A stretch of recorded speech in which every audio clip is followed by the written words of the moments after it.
could take their seats. Make sure your phones are on silent.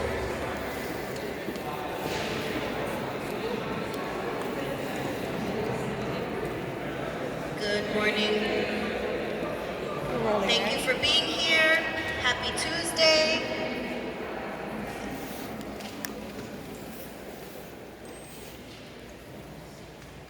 Good morning, ladies and gentlemen, from the beautiful historic Veterans Memorial Hall at Bronx Borough Hall here in the South Bronx. My name is Melissa Cebollero. I have the honor of emceeing this press conference today on behalf of Montefiore Einstein, the institution that I proudly work for. Welcome to today's press conference. We're here to acknowledge and somewhat celebrate Domestic Violence Awareness Month. That month is the month of October, and this office, the Bronx Borough President's Office, that is in this building, has done 20 years, I'll say that again, 2 decades of work in acknowledging and raising awareness on domestic violence. When that work began in 2002, domestic violence was really something that was still very much hidden. People didn't speak about it. It was one of those crimes that everyone knew was happening, but it was still very private. It was almost taboo to come out and say, I am being victimized by a family member, an intimate partner.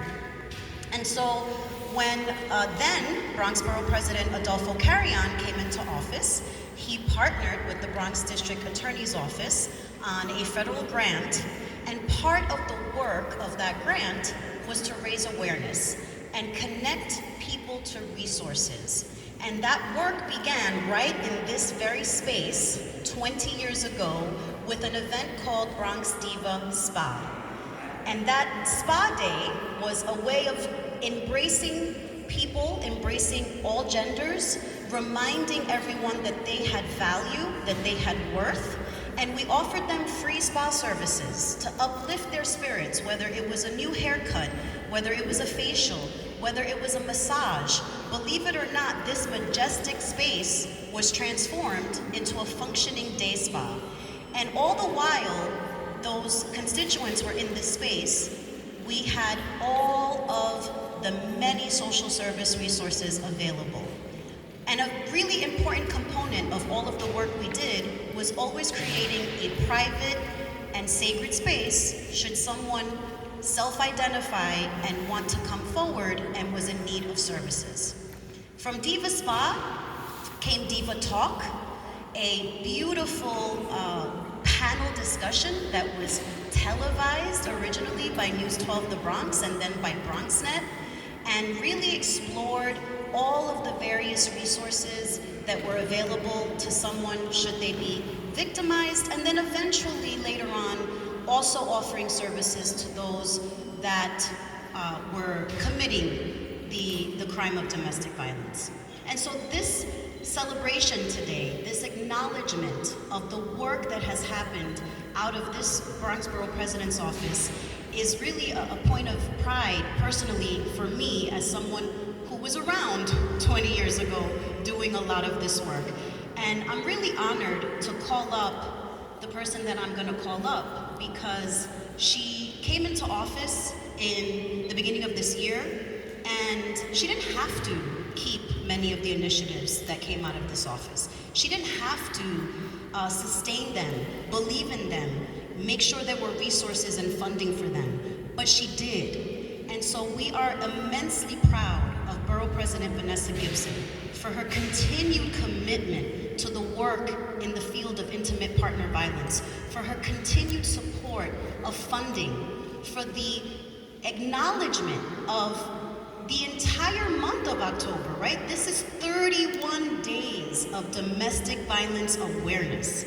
And so I would be honored if she would join me up here, and let's celebrate and thank Borough President Gibson for today's press conference and for all of the work that the month of October will bring. Good morning, everyone. First and foremost, I want to thank Melissa Cebollero on behalf of Montefiore Einstein for the incredible leadership this is truly 20 years in the making, 20 years of advocacy, of awareness, of education, of collaboration, of partnership, of doing our part to identify those victims of domestic and gender-based violence, to save lives, to turn victims into victors, and to make sure we do our part. I welcome all of you to Bronx Borough Hall to our official press conference to recognize October as Domestic Violence Awareness Month in our borough and in our city and in the state of New York. On behalf of the Deputy Borough President, Janet Biguero, and myself and the entire office of the Bronx Borough President, we welcome all of you and we thank you so much for being here today. Although October is the month in which we recognize as Domestic Violence Awareness Month, we understand that we do this work each and every day. I am proud this morning to officially announce the relaunch of the Borough President's Task Force on Domestic and Gender-Based Violence here in our borough. This task force is composed of credible messengers, trusted partners, organizations, community-based providers that are on the ground, that have been in the trenches providing critical services, wraparound care, with a holistic approach to the clients and families that they have been serving for many years. Melissa and her leadership, the steering committee, all these years has made sure that Bronx Borough Hall is recognized during Domestic Violence Awareness Month. I'm also proud that this morning we are partnering with Montefiore Einstein, the Weinberg Center for Elder Justice, VIP, Safe Horizon, Seton Yetu, Nimick Legal, the NYPD, Day One, the Bronx District Attorney's Office, Darcel Clark, and the Mayor's Office to End Domestic and Gender-Based Violence. All of our partners, can we please give them a round of applause?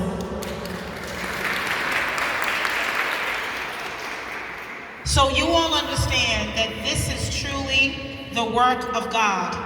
We are out here saving lives each and every day, reminding those who are victims of domestic and gender-based violence that they are never alone, reminding them that their circumstance does not define who they are, but they can survive being a victim and turn into a victor of their circumstance. We know that domestic and gender-based violence has an impact on women, predominantly women of color, which also means it has an impact on our children, on families. And so we want to first lift up those that have been impacted by domestic and gender-based violence. Those survivors who are alive and safe and here to tell their story, to tell their testimony of how they have survived. We are so grateful, but we know that there are many New Yorkers and many Bronxites that cannot tell their story. And so we lift up those families who have lost a loved one, a partner to domestic violence. In our borough, in just this year alone, we've had several domestic violence homicides. Most recently, an NYPD transit officer who was fatally stabbed by her estranged husband, leaving behind a 3-year-old son. Prior to that, we had another woman in our borough fatally stabbed by her estranged partner as well. Prior to that, we had a mother in the Northeast Bronx who was fatally stabbed by her partner and also her 6-year-old daughter. Prior to that, we had a mother in the South Bronx who was also fatally stabbed by her partner, leaving behind a son and daughter who are now being raised by their aunt. These stories are painful. They are heartbreaking when you think about the potential that these women, our sisters, had living in the silos of darkness, not knowing that they were victims hurt, the emotional toll that domestic violence and gender-based violence has on our victims and their children. This is deeply personal to all of us. And so we are here to officially announce our month-long action around domestic and gender-based violence. Every day for this entire month, we're going to be announcing information, events, sharing resources for those that are affected by domestic violence, loved ones, family members, and friends. We're going to be focusing on intimate partner violence, elder abuse, healthy relationships among young people, domestic violence in the LGBTQIA+ and transgender community. We're going to be making sure that we lift up our credible messengers and share all the information that is provided by our trusted partners. Last year, this borough had the highest number of DV homicides of any other borough. 8 of the 15 community boards are in the Bronx with the highest number of intimate partner homicides right here in our borough. We should all be concerned. Community Board 1, Community Boards 2, 3, 4, 5, 6, 7, and 9 are the community boards that have the highest number of DV cases here in our borough. We have to recognize that domestic violence and gender-based violence happens every single day in our borough. It affects people from all races, religions, educational, and income backgrounds. We must take a stand, but not just during the month of October, every single day of every single year. So today, we stand in solidarity. We stand in unison, wearing purple as a sign of strength, as a sign of unity for those victims of domestic and gender-based violence, for the survivors, and for those that have lost a loved one.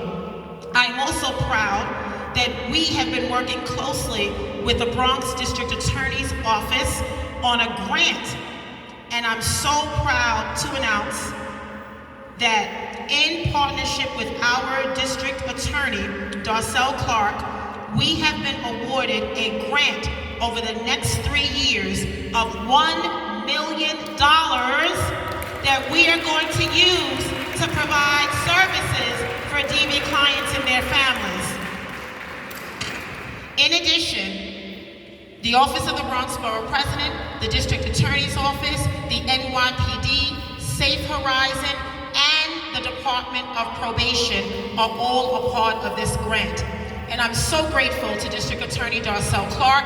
I'm so grateful to our Director of Health and Human Services, Dr. Nancy Keck, and the entire health team in our office for all of the work you do each and every day. This grant is focused on Bronx Intimate Partner High-Risk Homicide Reduction Project. And we will enhance identification, services, wraparound services. We will hire program case managers, and we will focus collaboratively on efforts to deal with domestic and gender-based violence.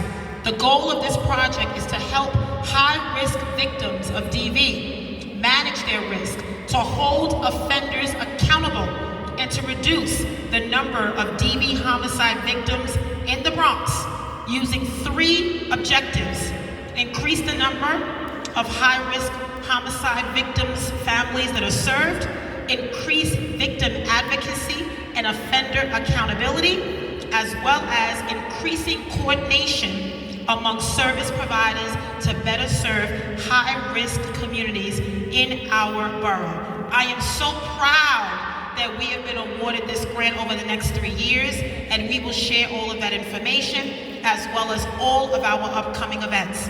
Melissa talked to you about Diva Spa and Diva Talk and making sure that our victims feel beautiful on the outside when they feel ugly on the inside.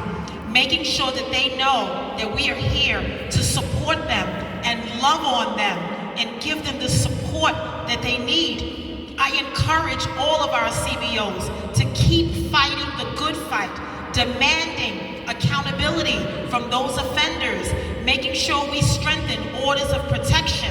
And I'm so grateful that we have our colleagues in government who are here, because our colleagues as policymakers can get that done. When you're talking about passing legislation in the state assembly, in the state senate, in the New York City Council, we have partners who support our victims and families, and they get it. And so I am so thankful that everyone is here.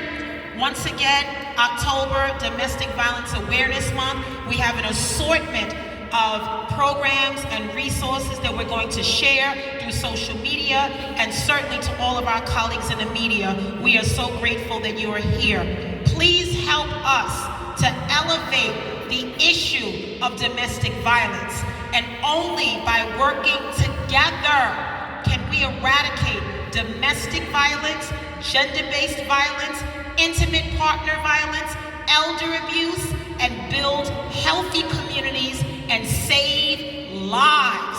This work is about saving lives. And understand, we are doing this work every single day to make it easier to not re-victimize victims, to not re-traumatize them by telling their stories over and over again. And so I'm so grateful that our office is taking the lead. I want to thank the steering committee members and all of our partners for the incredible work that you are doing. And to my colleagues in government who will be acknowledged, thank you so much for your partnership. And to my Deputy Borough President, Janet Piguero, and the Office of the Bronx Borough President, let's stand together. Let's wear our purple in unison to fight and stand against domestic and gender-based violence in the borough of the Bronx. Thank you so much, everyone. What inspiring words. What very inspiring words. Thank you, Borough President. And let's just take a minute. You know, all crime is devastating, but think about the issue of a crime happening in your home, in your sanctuary, in the space that you feel you should be safest. And then think about the repercussions of a crime happening in your home. Your family members, your work is affected. Domestic violence is something that we have to continue to raise awareness, to speak truthfully about. And I want to call up additional partners, folks that are fighting this good fight every single day. So without further ado, Councilmember Marjorie Velasquez, please join us at the podium.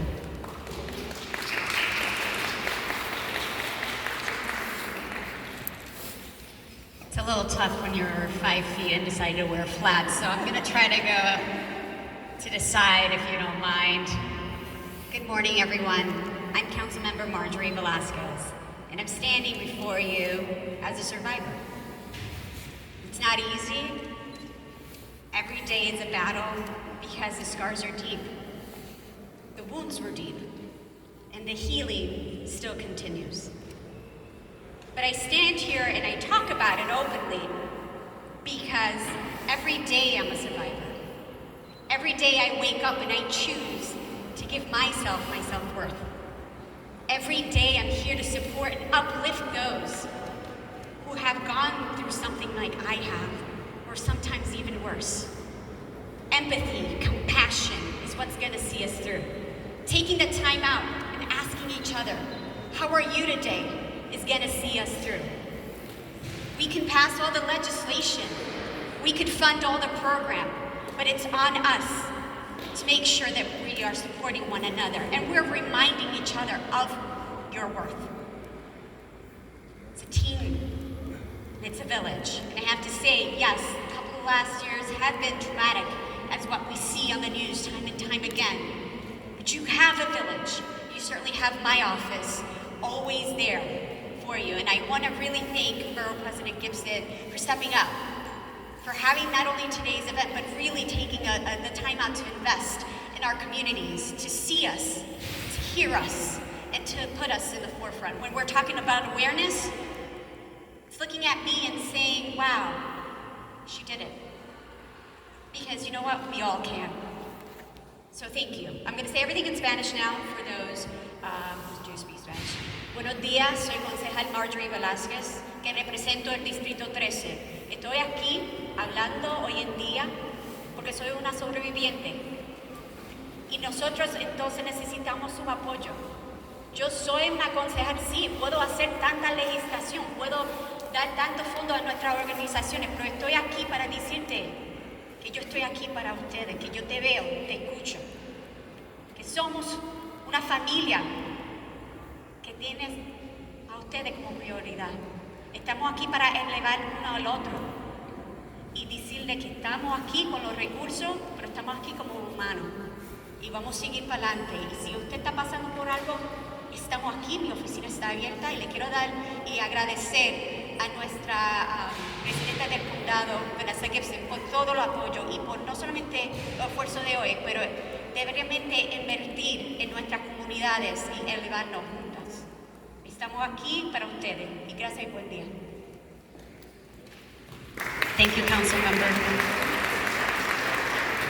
As the borough president said, this has to be a team effort. She brings the county resources, Councilmember Velasquez brings the city resources, but on behalf of the state, I'm honored to call up Assemblymember Natalia Fernandez, who continues to do the good work around domestic violence. So much. Good morning, everyone, and thank you so much for being here. Thank you, Borough President Vanessa Gibson, for making this a priority in your administration. I know it's not lost on you, and it's not lost on anyone here, as we see the facts that the Bronx is still suffering the most in New York City. The Bronx still has the highest number of domestic violence cases. It's a crisis. It's a crisis that's been going on for too long, and with the pandemic, we saw it only grow. That as we were stuck at home, victims were stuck with their abusers. But it must be known and it must be spread as far as we can that there is help in the Bronx. There is help here. There are people that love you, support you, and want to protect you, and can help protect your family. And today, this month, and every day, we must be aware that this fight doesn't end. That every day of this year, there might be another attack, there might be another case. But what we know for sure is that there is help. And I truly am thankful for the partnerships in this city and this borough to continue to make this a topic of conversation that needs to be discussed. We are strengthening the powers that be. We are strengthening the laws that can protect victims. I'm very proud to be a part of a legislature that in the last few years we have put protections against those with with firearms. Abusers with firearms can no longer have that gun. That if you are stuck in a relationship and you decide to leave, that you can break your contract, you can break your lease, you can break your phone bills for your protection and for your safety. And now we need to look at what else we need to do. We've entered a world where virtual court is possible. Maybe we should keep that going so abusers are not sitting in the courtroom with their victims, or the victims are not sitting with their abusers in the courtroom. We have to look at what abuse has turned into with cyber attacks, with online harassment. We have to continue to grow the conversation and to find more solutions in policy and in our communities. So thank you again. Thank you for being leaders. Thank you for being support systems. Thank you for being an aid to this fight and to the many that continue to suffer, but don't have to suffer anymore. Thank you so much. I'm honored to be here. We will keep the fight going in the state, working with our colleagues in the city here in the borough, because together we can find the solutions to make sure that no one else has to suffer. Thank you, Assemblymember. Inspiring words. Thank you to our elected leaders. But the work continues, and it takes many, many levels of government and of nonprofit work. And so I'm honored to now call the Bureau Chief of the Domestic Violence Bureau for the Bronx District Attorney's Office, Agata Giovanni.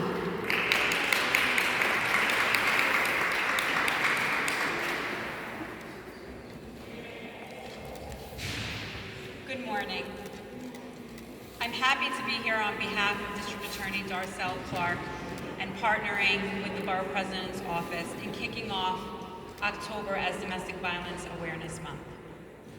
The Domestic Violence Bureau at the Bronx District Attorney's Office is staffed by assistant district attorneys and staff that are dedicated to prosecuting domestic violence crimes. And although this month is focused on raising awareness about domestic violence. The work that we do in support of victims and in holding offenders accountable goes on all year, every day.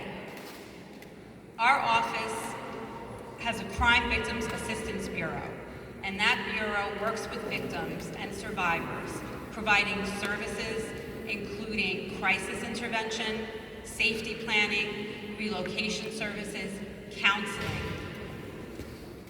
Through our strangulation initiative, specially trained advocates reach out to victims of strangulation to educate them on the dangers of strangulation, which is a lethality indicator, and to provide them with services and support even prior to an arrest.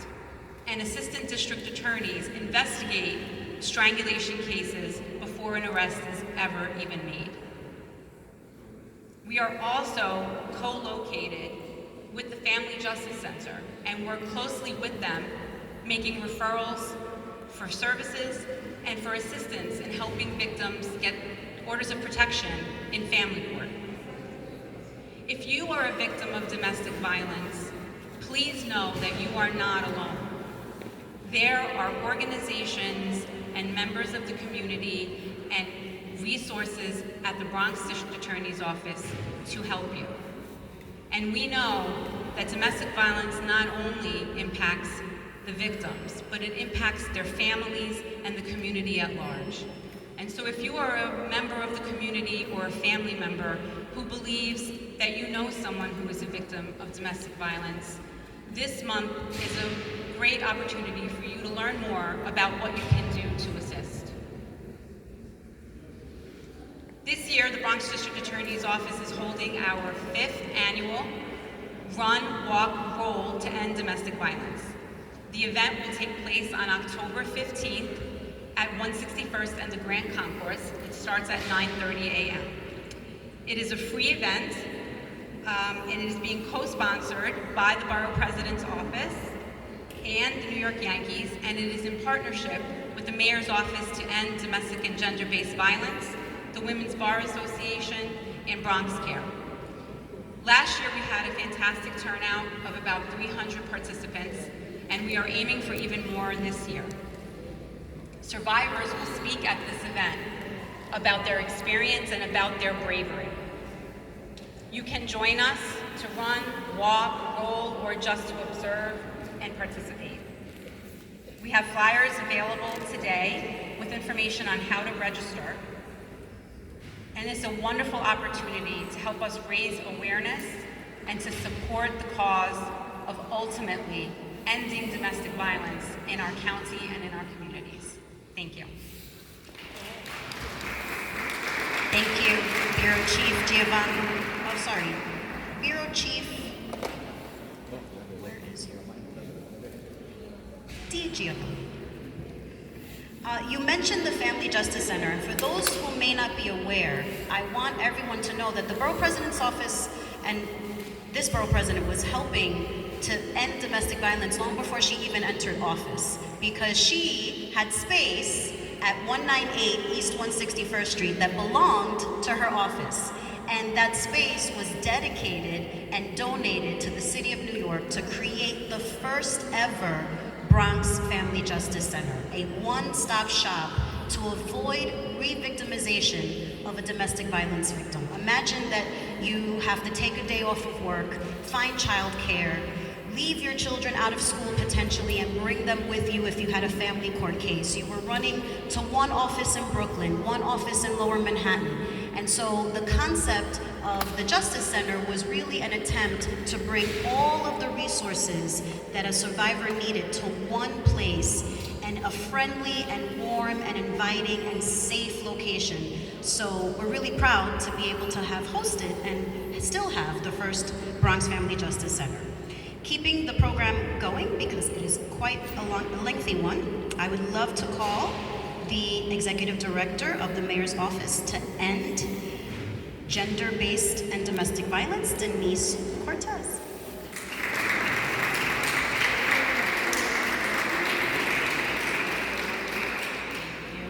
Thank Thank you, everyone. Thank you, Borough President Gibson, for starting this collaboration very early on with the donation of your space to our center, but also for hosting this event, and for everyone here gathered in order to raise awareness of domestic and gender-based violence.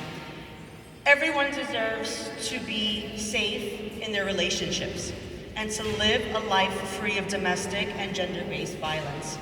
And this includes, like we mentioned, intimate partner violence, elder abuse, human trafficking, sexual violence, stalking, and family violence. Help is available for every New Yorker, no matter your age, your immigration status, language, income, gender identity, sexual orientation, physical ability, or interactions with the criminal justice system. There are many options to connect to services, and I'm here to talk to you just about one, the Family Justice Center. You can call or walk into any New York City Family Justice Center, and you can find your nearest center by calling 311. Just a little bit about us. The Family Justice Centers, or FJCs for short, are welcoming, warm places that offer free, confidential, comprehensive, and client-centered services to anyone who identifies as a victim or a survivor of domestic or gender-based violence. There is an FJC in every borough, and you can walk or call Monday through Friday, 9 to 5. At other times, weekends and after 5, there is still help available. And you can access help by calling the New York City DV hotline at 1-800-621-HOPE. That's 1-800-621-4673. And New York City HOPE is available as an online resource at nyc.gov/NYC HOPE. Services are provided by a diverse array of community-based organizations and city agencies that possess cultural competency and expertise. Our Family Justice Centers can support people with immediate crisis needs, as well as folks who are no longer experiencing active abuse, but are still healing and dealing with the long-term effects of gender-based violence, such as trauma and counseling, financial literacy, housing instability, legal matters, and overall healing and well-being. Our services include case management, children and youth services, family law services, immigration law services, city-funded housing eviction legal services, counseling and psychiatric services, family literacy programs, employment support, and referrals to smaller, more grassroots organizations in their particular boroughs to ensure that services are truly responsive to each community they serve. We practice a client-centered approach, and so while the FJCs are co-located with the District Attorney's Office, and we do have plainclothes domestic violence officers on site, no one is required to engage with law enforcement, and help is available, but help is available to anyone who does want to seek the services of law enforcement. As I mentioned earlier, everyone deserves to be safe in their relationships and live a life free of domestic and gender-based violence. And I want to stress that help is available to not only the residents of the Bronx, but to all New Yorkers. Thank you. Thank you so much, Denise. We were joined by another fierce female leader in the City Council. I'd like to call up City Council member Yudelka Tapia. Oh, so sorry, in the New York State Assembly. I apologize. I changed your office. They said City Council, and I'm looking around. Yeah, right. Good morning. And let me first, I am Yudelka Tapia, an Assembly member for the 86th Assembly District here in the Bronx. And first, I want to thank our Borough President for her leadership and for sending this note to all of us saying, could you just please wear purple tomorrow morning?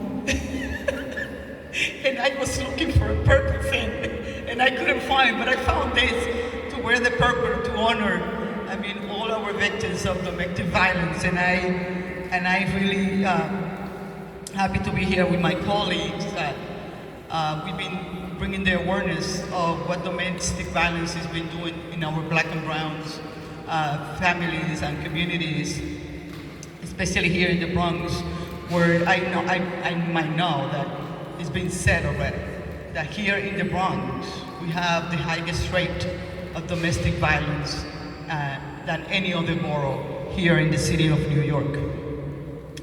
And it's important for us to celebrate and to bring the awareness and to make sure that we are preventing and that we are bringing the resources to all these families, to all our families of these women, and intra-family violence and gender-based violence too, that we see every single day here in the Bronx, and that we're working so hard to make sure that we can ameliorate and that we can protect our women's and many of the family members that are suffering from this for years. And I mean, every woman deserves to be safe. Every woman deserves to come home and not be thinking what's gonna happen when I walk the door. Every woman should be safe and not just thinking where I'm gonna park my car so that person doesn't see that I'm getting home tonight. And I say that because, I mean, just this week, yesterday specifically, I have this to say. A person in my staff, in my office, has been a victim of domestic violence right now. And yesterday, her car was all vandalized. And it made me think about this event today that we were celebrating, that yesterday was the 3rd, today's the 4th, but the 1st of October is the first day that we bring the awareness of domestic violence. And this is happening to hundreds of women every single day, that they are scared to park their cars. They are scared to go around their neighborhood because they think that they've been watched and they might be attacked and they might be harmed. And that's the reason why we are always together, putting the resources out there, making sure that our women actually get the resources that they need so we can keep them safe. So we get united in our communities, and when we see signs of domestic violence, and when we see a woman that doesn't want to say what's going on because she's more scared to say it, because I mean it's going to be worse what can happen to her, that we can see those signs and connect her and connect them to the right resources, to the right office, to the right phone call. And this is what we're doing today. Thank you everyone for this. Thank you to my colleagues for getting together for this, to our board president that so thoughtful all the time, thinking in every single thing that affect not only women, but every single person in our community, especially here in the Bronx. We are so lucky to have you as our board president. Thank you, thank you. Remember, thank you for the work that you're doing in New York State. I'd like to now call up Shamara Kelly with Voices.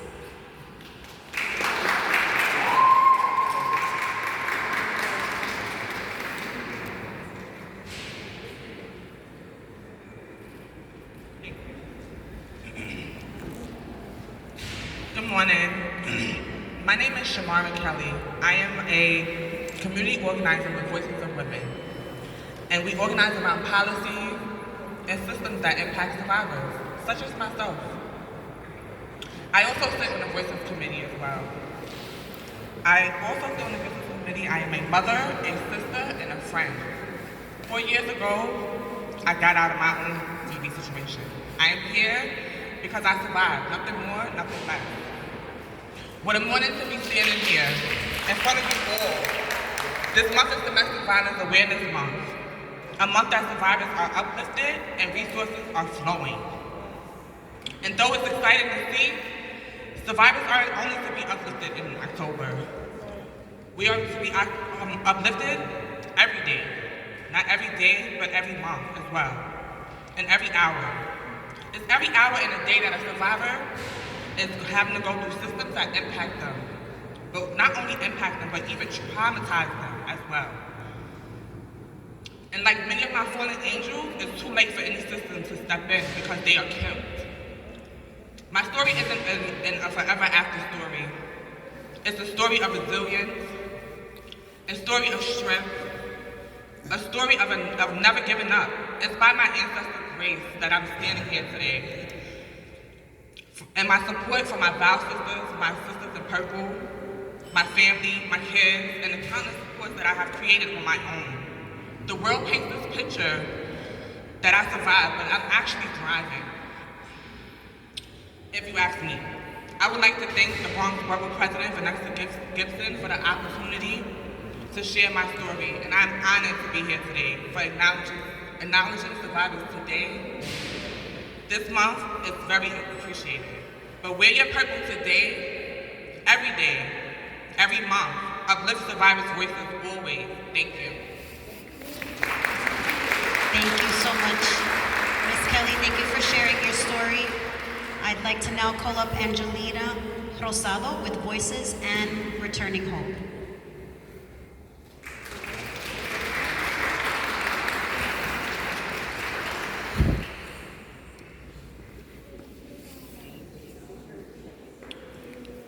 Good afternoon, everyone.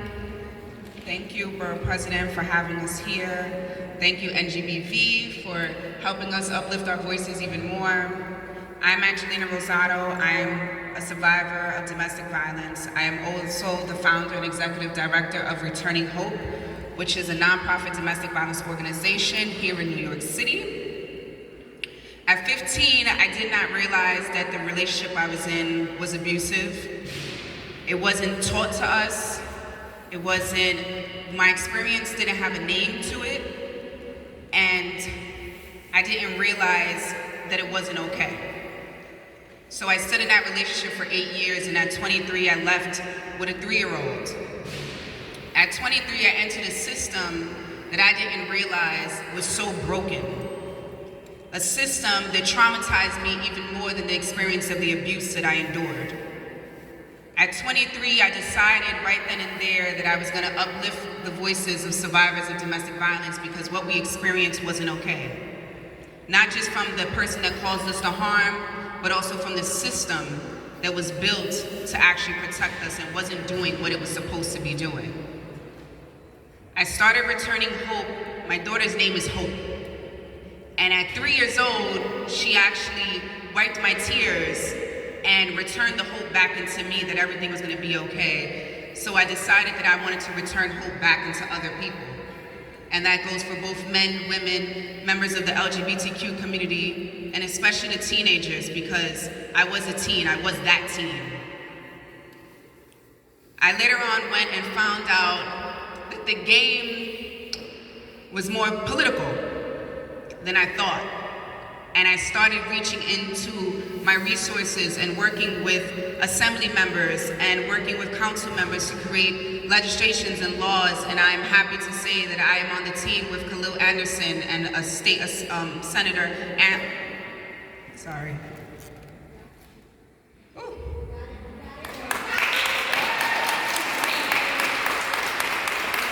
With Senator Sanders, and we created the Destiny Smothers Law. One of my biggest things is to uplift our fallen angels. And when I stand here and I make sure that we mention the names Destiny Smothers and we mention the names Tony Lopez, it's because with our fallen angels, they give us the actual strength. The strength that lets us know this fight is far from over. And sometimes, we may have won that battle, but we did not win that war yet. So I do want to acknowledge these amazing women. And I do want to call them my sisters in purple, because if my sisters in purple could actually stand right next to me, these are women that, for those of you that don't know, Sisters in Purple is a coalition of domestic violence organizations in New York City. And we come together and we speak on legislation and we speak on policies and we sit down with the lawmakers and the big dogs. And we don't need a seat at your table because we're bringing our own table and we're bringing our chairs with it. And mine has cushion, it's not folded. So with that being said, I also want to share, we have our own domestic violence resource fair. We do different events throughout the year, and as my sister in purple, Shamara, said earlier, domestic violence awareness for us is not just this month. Wearing purple is beautiful, but if you don't wear it every single month and you don't stand with survivors every month, it's pointless to wear it now. We don't need allies, we need people that's gonna be on the streets and in the jungle with us fighting for survivors of domestic violence every single day. I stand with my hermanas from VIP, who's always standing with us in our events. And I challenge every single one of you to stand with survivors of domestic violence every single day. Uplift the families that have fallen angels. Uplift the children that no longer have their parents with them. Because I speak to them all the time. And I fight with them, and we stand together. So October 15th at 12:30, we will be having a domestic violence resource fair on 162nd Street between Grant Avenue and Morris Avenue. And we invite every single one of you to join us in solidarity, but also we're having resources for survivors of domestic violence. As has been mentioned many times before, the Bronx does have the highest rates of homicide and domestic violence. So we bring a lot of our resources to the Bronx because we want not just the families and not just the victims, but we want the community to know that we wrap our arms around you and we're here for you. So thank you, Borough President, thank you NGBV for having us here. Thank you, the Bronx District Attorney's Office. We appreciate you for standing with us, and thank you for your time.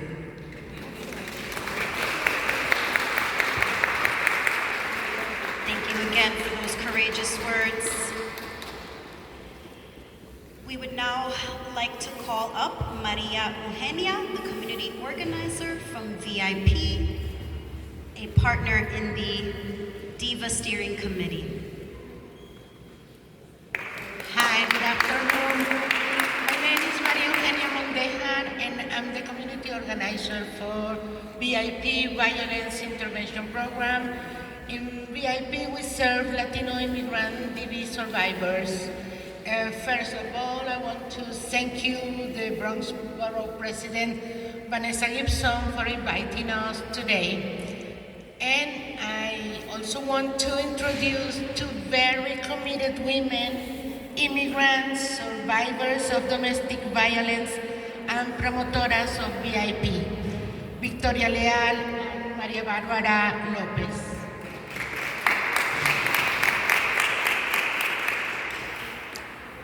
Hola, mi nombre es Victoria Leal, soy inmigrante y soy madre de 3 hijas.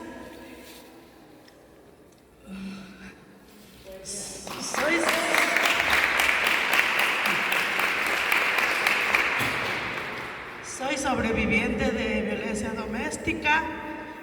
Es triste estar en un país donde no estamos alejados de nuestra familia y no sabemos dónde buscar ayuda. Y uno piensa que la relación con pareja es algo normal, pero no. Y más cuando estás aterrorizada porque no sabes dónde buscar ayuda. Y más cuando no hablo inglés, es un poco más triste para mí.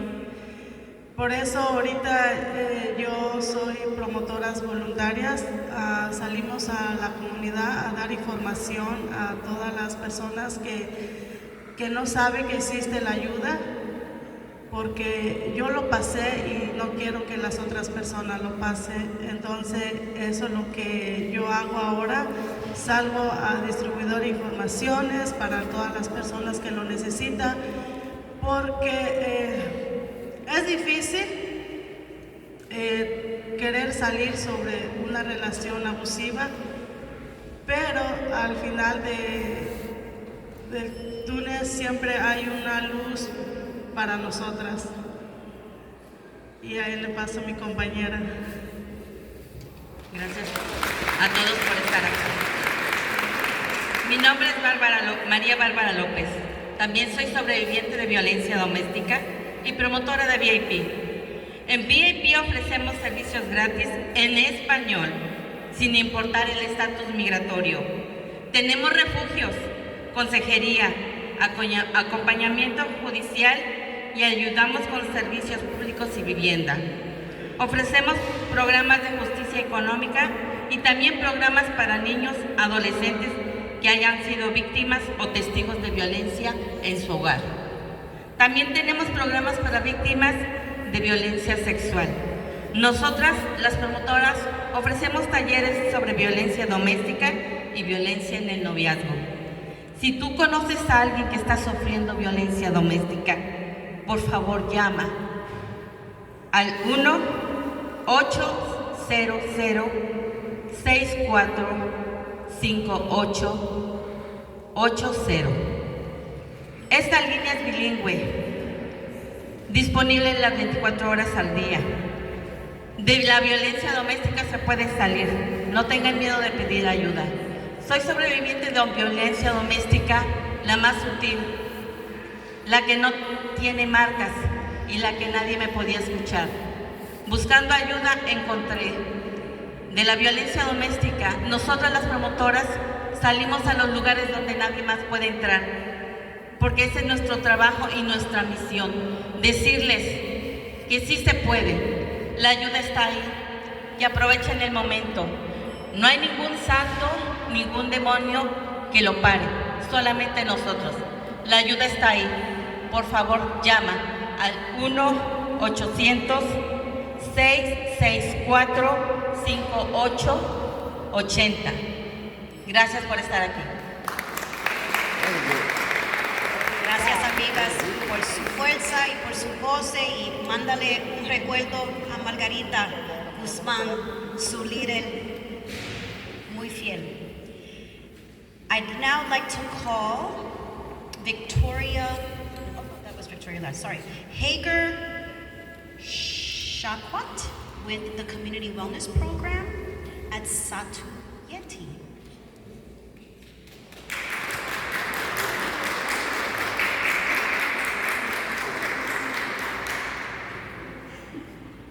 Good afternoon, everyone. My name is Hajar Shawkat. I am the Program Director of the Community Wellness Department at Sotiatu Center for African Women. We have been here in the Bronx since 2004. We started primarily because our African immigrant women were dealing with domestic violence and gender-based violence and had nowhere to turn. And so our Executive Director, Zaina Villegas, started this organization as a network where women could come to find resources in the languages that they speak, with folks that understand the cultural and gender expectations that they live in, and also take into account their lived experience. And we continue to work every day to improve the quality of the lives of our African and other immigrant women and their families. We're really working to strengthen their families, develop our community one family at a time. And in my everyday work, I'm really focused on supporting our youth and making sure they have the resources and they have, the early education about what a healthy relationship looks like, what an unhealthy relationship looks like, when and what resources are available, when to reach out, as well as when to best take care of, or how best to take care of your health. We know we have many community members that are already dealing with many other factors in their life, dealing with immigration, the legal system. They're dealing with housing and needing employment. There's many things that they're already facing and many challenges that they're already facing. How do we work to strengthen their abilities to thrive, as well as consider their situations as someone living through domestic violence or gender-based violence? And with the pandemic, we've been working really hard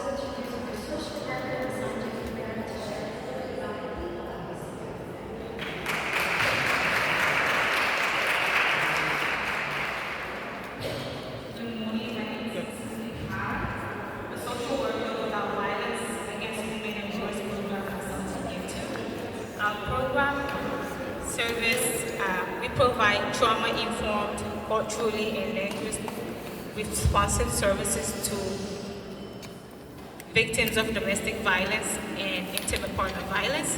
Our clients are also individuals who have experienced culturally sanctioned forms of gender-based violence, including female genital mutilation, early forced marriage, polygamous marriages.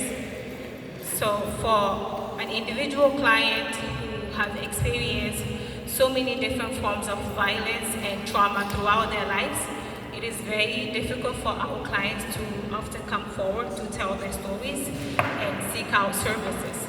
It is even more difficult for clients to come outside of the community that raised them to seek out resources.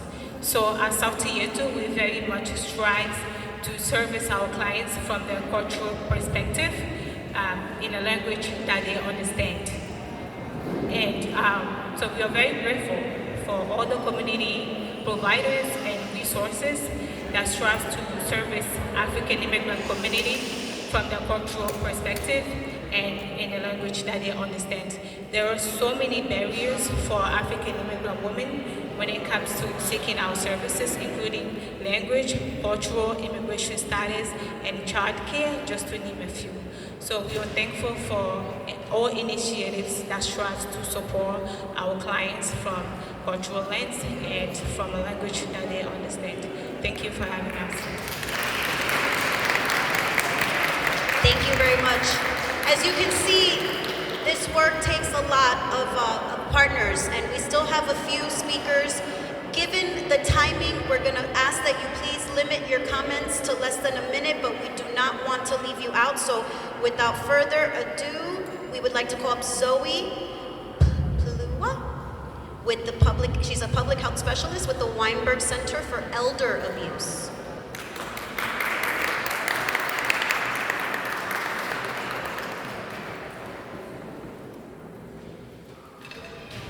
Hi everyone, happy to be here. My name is Zoe Pliwa. I'm the Public Health Specialist at the Weinberg Center for Elder Justice. We are an organization affiliated with and housed within the Hebrew Home at Riverdale that provides temporary shelter and trauma-informed care to older adults who experience harm in the community. Our mission is to champion dignity and justice for older adults through prevention and intervention efforts. The residents who come into our shelter receive support from a multidisciplinary team of attorneys, social workers, and public health professionals, as well as comprehensive care from River Spring Living. At the Weinberg Center, we understand elder justice and trauma-informed care and domestic violence to be in a relationship together. We see older adults as a population who experiences domestic violence, and we also see domestic violence as a specific form of abuse that older adults are subjected to. Elder abuse is a complex and widespread public health issue. 1 out of 10 older adults experiences abuse. In the majority of these cases, a family member is the abuser. There are many reasons why older adults are particularly vulnerable to abuse and exploitation, including cognitive decline, mobility impairments, and economic constraints. These factors also contribute to the need for specialized intervention and support services. Many of our residents benefit from therapeutic care, rehabilitation services, assistive devices, cognitive support, and other resources aimed at supporting empowered aging. Our work is also deeply informed by the instruments and developments from the domestic violence sphere, and we regularly apply the concepts of restorative justice, power and control, and intersecting oppressions, and understanding the experiences of older adults. The Weinberg Center is excited to collaborate with other service providers and contribute an elder justice lens to the ongoing domestic violence work happening within our community. To support us in the fight for elder justice, we encourage you to reach out to our organization for training opportunities, educate yourself on the signs and symptoms of elder abuse, and practice supportive listening when engaging with the older adults in your life. Thank you. Zoe, I'm going to ask for everyone's indulgence. I know the program is long, but every piece of this work is essential, and we still do have 3 speakers. Without further ado, Cynthia Mendez, she's the coordinating DV attorney with NMIC Legal.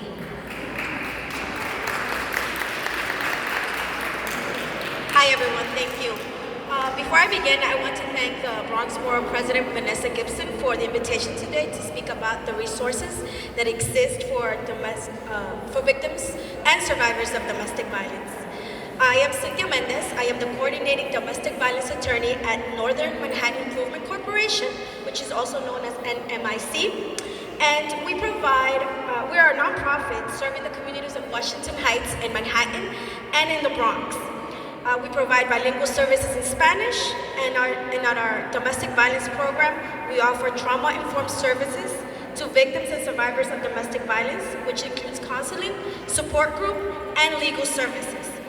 We provide advocacy and representation in family court to survivors of intimate partner violence. We also provide housing, legal services, and immigration services.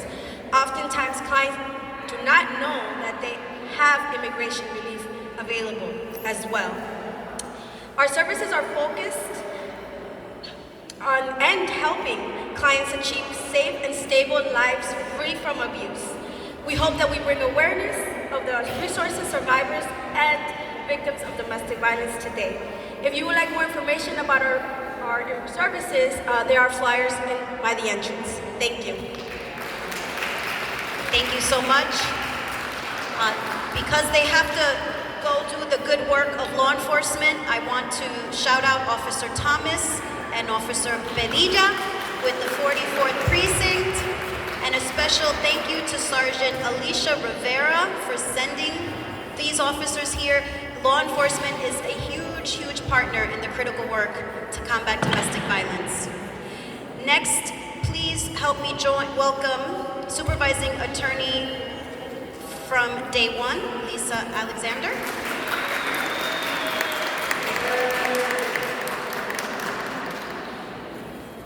Thank you everyone, and thank you all for sticking around. I know we're tight on time, so I appreciate your patience. Thank you to the Bronx Borough President's Office and to Bronx Borough President Vanessa Gibson for inviting us to speak here today. As was stated, my name is Lisa Alexander, and I'm the supervising attorney at Day One, a New York City-based nonprofit that directs all of its resources towards preventing and responding to dating abuse, sexual assault, and domestic violence among youth ages 24 and under. When we think about domestic violence, we often don't think of young people, particularly teens. But in 2019, 11% of New York City youth reported experiencing physical violence in their interpersonal relationship. Young women 16 to 24 experience more domestic violence than any other age group, nearly triple the national average. Additionally, several young women who were murdered by their partners during the pandemic here in New York City were women of color under the age of 24. Day One tries to intervene before the violence starts, but is also available if someone is experiencing abuse in their relationship. Our training programs and direct services, including counseling and case management and legal services, help young people learn about healthy relationships, offer counseling, both group and individual, as well as represent young people in family court and immigration proceedings relating to the violence that they might experience. I would also like to take the opportunity to speak directly to any young people who might be watching or reading this today. We often talk about what a relationship should not look like, but we often leave out what they should. A relationship should be respectful, supportive, fun, joyful, loving, and safe.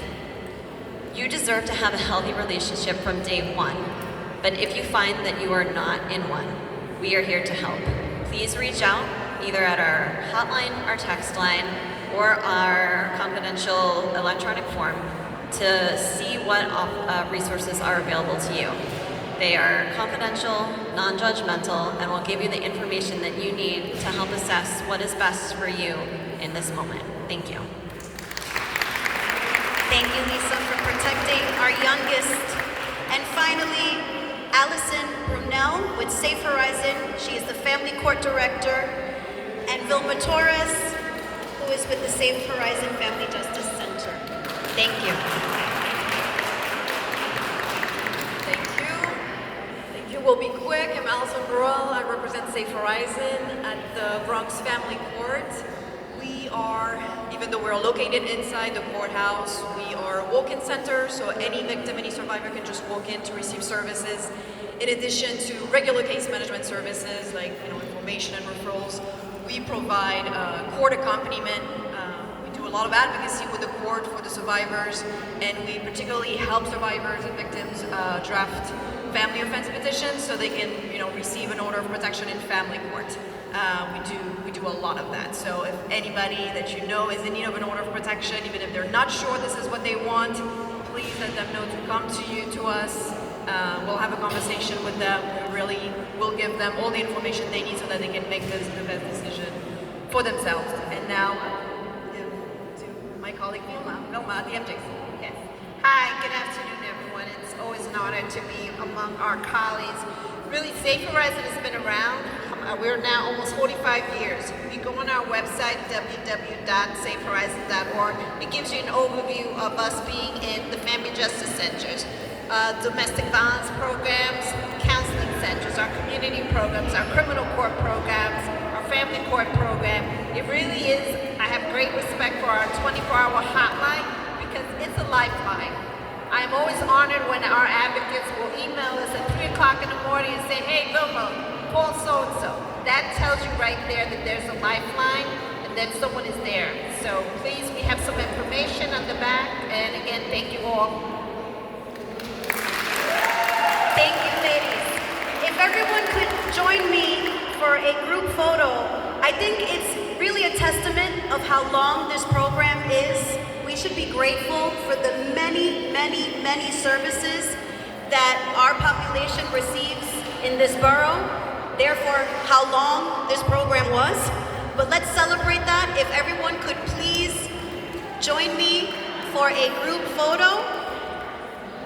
Let's not be shy. I want to acknowledge someone who's not here, but who is very special to all of this work. Her name is Ann Paul. She started with the Jewish Board of Family and Children Services, and she has been a partner in everything that we've done in this borough, and so I would be remiss if I did not thank her publicly. Can everyone please not be shy? Join us.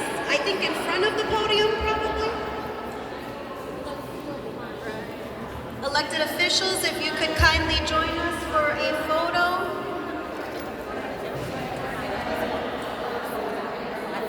Staff in the back.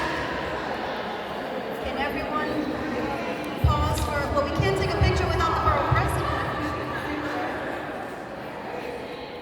Thank you all for staying. Thank you all for covering this very critical issue. Please continue to cover us throughout the 31 days and well beyond the month of October. On behalf of Montefiore Einstein, my name is Melissa Saballero, and I thank you.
I'm sorry, for the folks on the very end, do you mind just coming to this side?